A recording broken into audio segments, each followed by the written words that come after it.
In 2002, a small team of archaeologists and engineers began lowering a drill into Roman harbor concrete around the Mediterranean, structures that had sat in open seawater for 2,000 years. By every reasonable expectation, the cores should have come up as crumbling rubble. They did not come up as rubble. They came up harder than the day they were poured.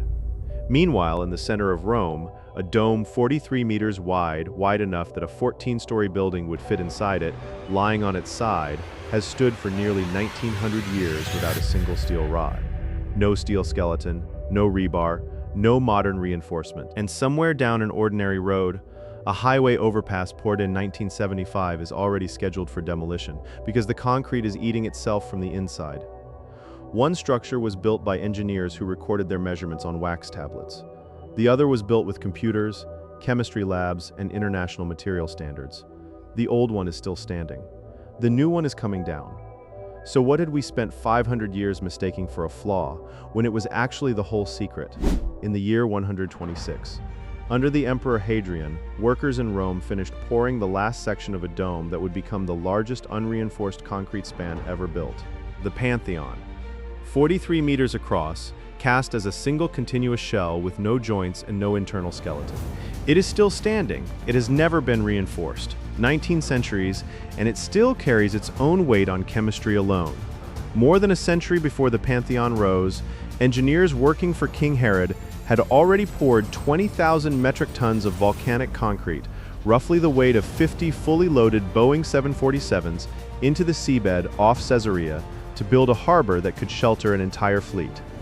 They did this underwater, in open ocean, using no pumps and no cofferdams. The concrete set beneath the waves, observers on the shore would have watched the mix disappear into gray-green water in great slow plumes. The surface briefly clouded and then nothing, just the sea and below it, something hardening in the dark. 2,000 years later, divers went down to examine what was left. They expected ruins. What they found was concrete that had not merely survived. It had become stronger. The seawater that should have dissolved it had instead grown new minerals inside the matrix, locking it tighter with every passing century.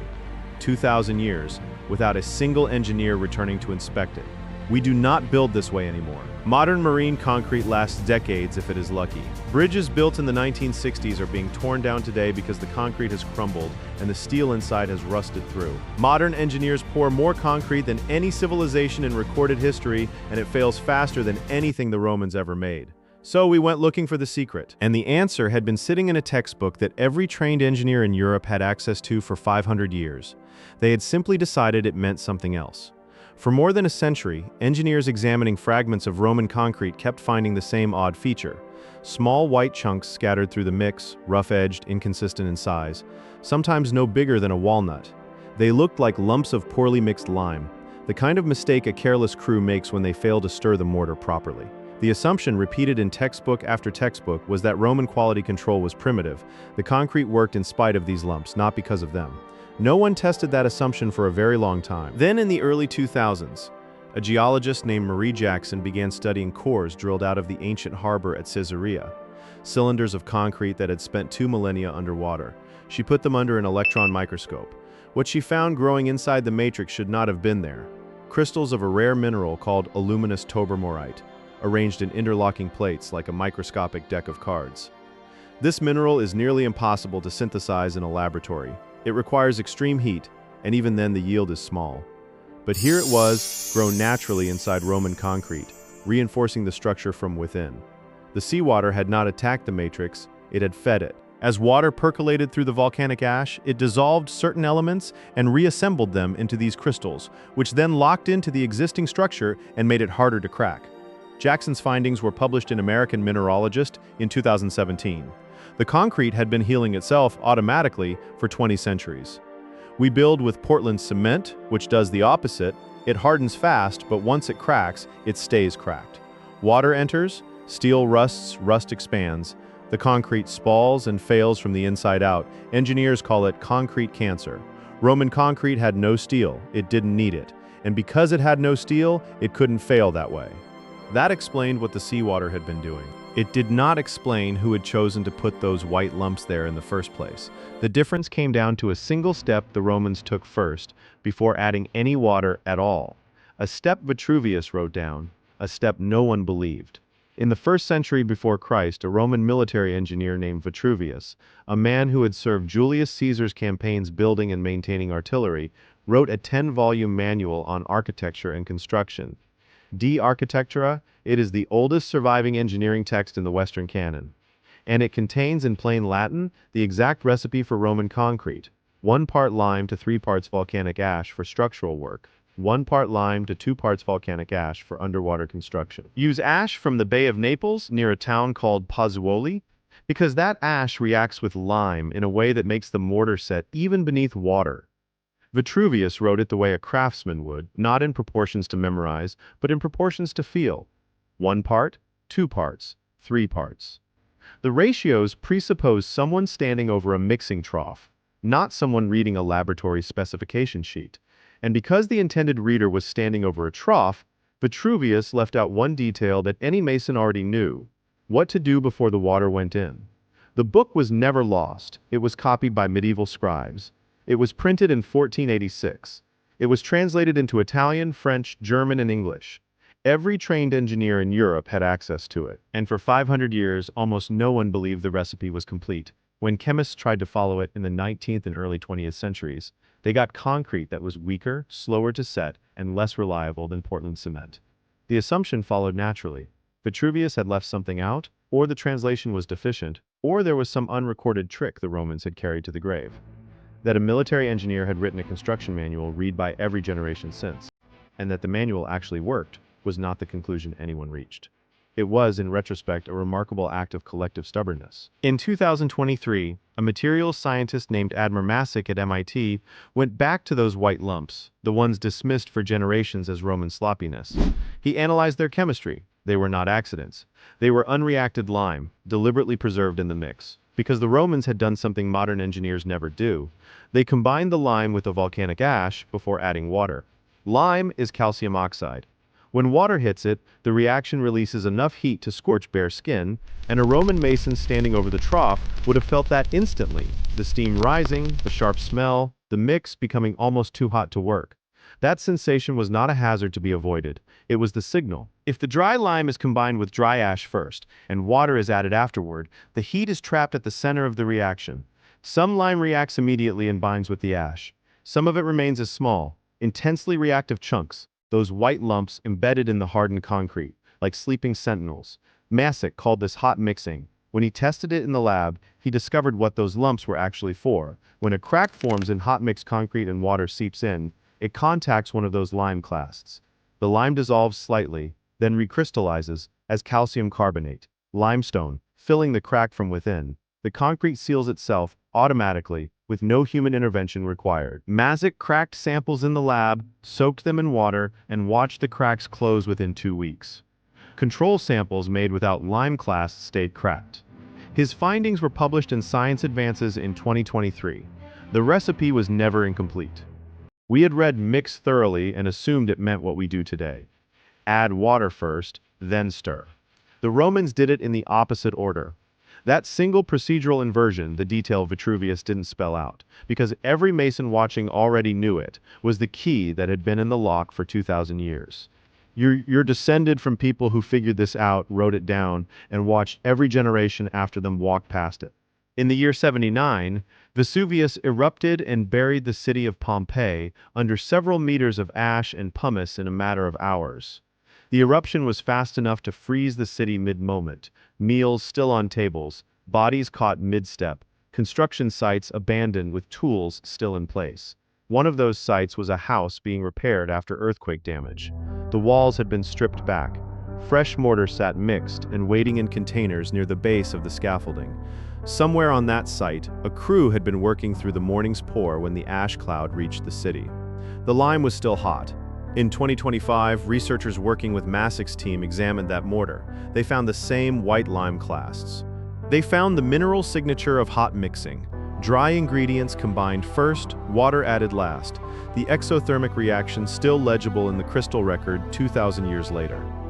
Jackson's earlier work at Caesarea had shown what the chemistry was doing at harbor scale.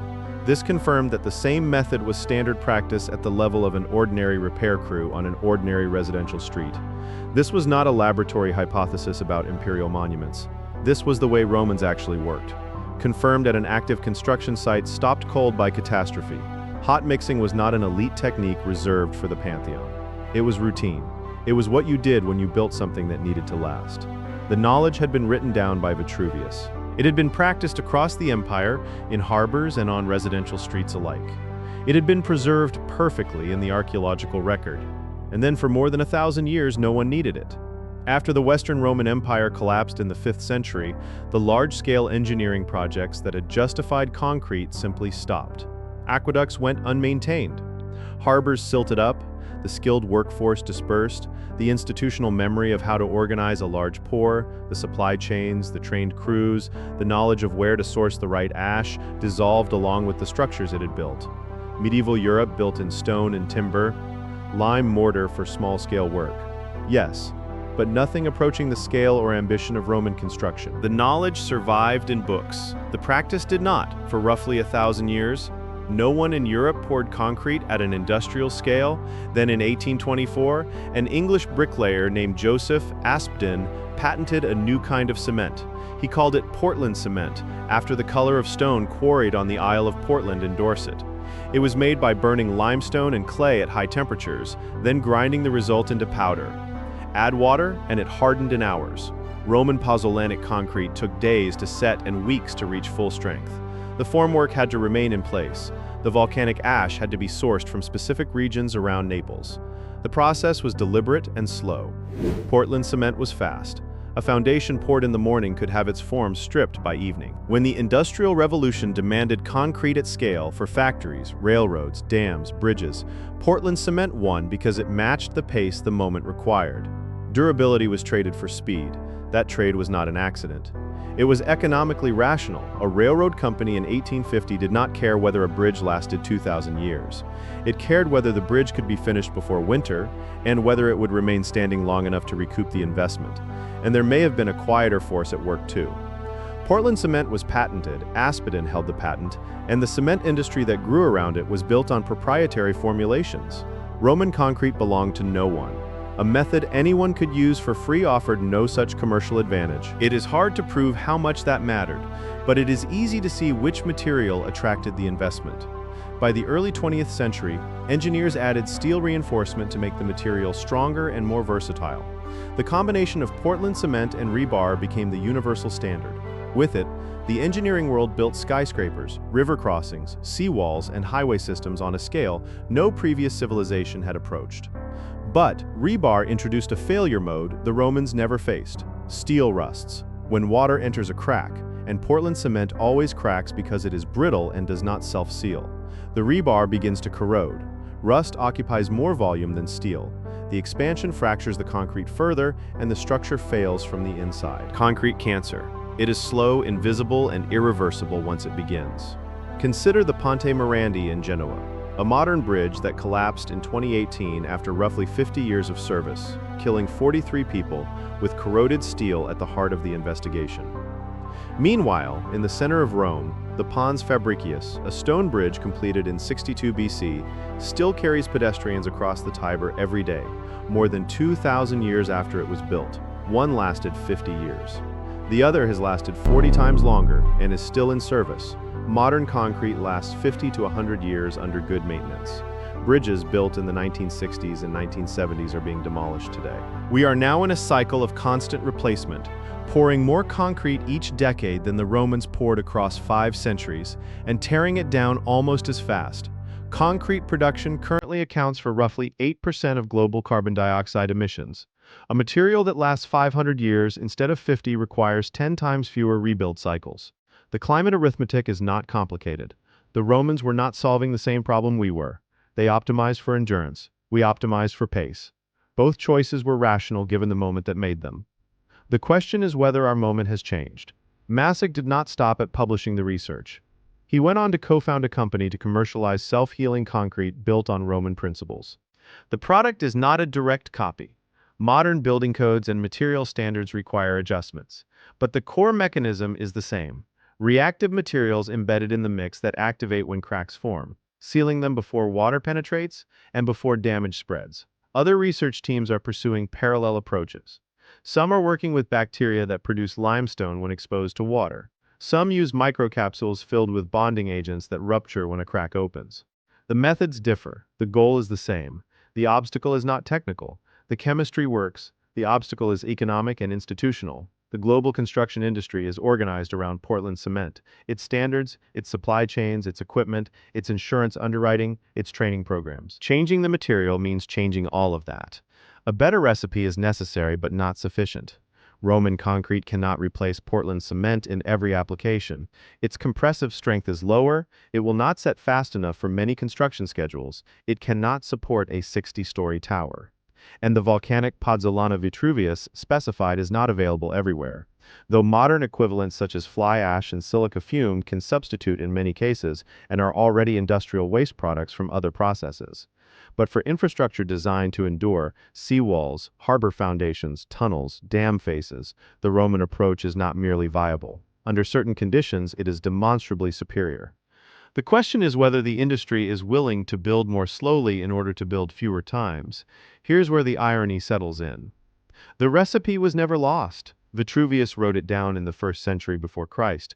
The book survived the fall of Rome, the disruptions of the medieval period, and the transition to print. It was translated, cited, and studied. Every generation of trained engineers in Europe had access to it. We read it, we tested it. The tests underperformed, and we built something else instead. Something faster and cheaper per project, something that matched the pace of the age that needed it. This is not a story about ancient secrets. It is not a story about knowledge that vanished. It is a story about a choice made deliberately, repeatedly, across 2 centuries of industrial construction to optimize for pace over permanence. We chose to build quickly. We chose systems that could scale fast, even knowing they would fail fast too. The Romans made a different choice. They built as if the people who came after them, many generations of people, would still be using what they made. And you are descended from people who could do this, who did do this, and then let the practice go quiet for 1,000 years because the immediate demand disappeared. The Pantheon is still the largest unreinforced concrete dome in the world. It was completed in 126. It has stood through every century since. Modern concrete begins to degrade within decades. We have accepted this as normal. We budget for replacement. We treat infrastructure as temporary by design. None of that is inevitable. The knowledge is here. The chemistry is understood. The recipe is written down, has always been written down, and now we finally understand what it actually said. What remains is not a question of capability. It is a question of what we decide to build for. Come back to where we started. The Pantheon dome on one side of the screen, and a highway overpass poured in 1975 on the other. That overpass is coming down this decade. The Pantheon will still be standing when whatever replaces it is itself scheduled for demolition. Both were built with the best engineering knowledge their age could offer. Only one was built with chemistry that works with time rather than against it. The divers who went down to Caesarea expected ruins. They found concrete that had been quietly improving itself for 20 centuries with no one watching, in the dark under the sea. There is something almost embarrassing about that. Jackson found minerals that shouldn't exist growing in the dark for 2 millennia. Masic cracked concrete in a lab and watched it seal itself in 2 weeks. Researchers in Pompeii found a construction site still mid-pour. The method confirmed at the scale of an ordinary repair crew on an ordinary street. We have the recipe, we have the labs, we understand the chemistry in more detail than Vitruvius ever did. We can replicate hot mixing and manufacture self-healing concrete, and we still don't build this way. The knowledge didn't drain away because it was secret. It drained away because no one needed it for 1,000 years, and when the need returned, speed had become the dominant value. Now we are reading the old manuals again, running the chemistry, finally understanding what the words actually said. The Architectura is still in print. You can order it today. Every engineer who ever dismissed those white lumps as Roman sloppiness had access to the same pages Vitruvius wrote. The manual was never the problem. The question worth sitting with is not what the Romans knew. It is what we chose, with full knowledge, to stop doing, and what it says about us that the book is still sitting on the shelf, correctly translated, finally understood, and mostly unread. If you want to see more of what the record keeps hidden, click the video on screen now, and make sure to subscribe.